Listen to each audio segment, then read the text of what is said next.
don't want to look. Perfect. He's like, don't show me. Okay, here we go. All right, and 5, 4, 3, 2, 1.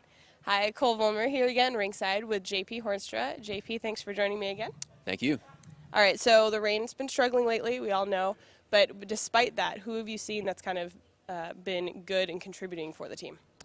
One of the guys who looks pretty good on both ends of the ice, in my opinion, is Jeff Corey, team's leading scorer right now. He's a veteran. He is able to play offense and defense equally well. He is probably the best skater on the team. He skates like AHLer, if not an NHLer. And he's obviously provided some leadership in the room, too. I mean, he's one of the most upbeat people you can talk to in spite of the situation.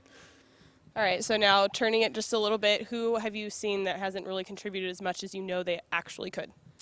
Well, one of the guys that comes to mind, who I'm sure would tell you the same thing if you were to ask him, I mean, Michael Pellick, Kings prospect, Kings draft pick recently. He's been a good physical player. He projects as an NHL checking liner, but as far as point production, he was doing a little bit better, doing a little bit more of that last year. So he's one of the guys that comes to mind. But to be honest with you, I'm sure there are a lot of guys who would say, and looking at the team's record, that they could be doing better individually. Right, okay, so tonight they face off against Utah. What kind of game are you expecting to see from Utah?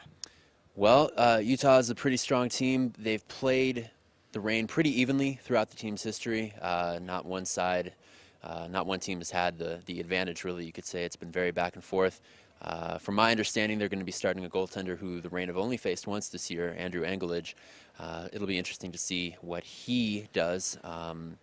And Brian Kilberg, former Reign player, he was here last year. Big physical defenseman. It'll be fun to see him match up against his former team. All right, great. Well, thank you for joining me again, JP. And that's the JP Report.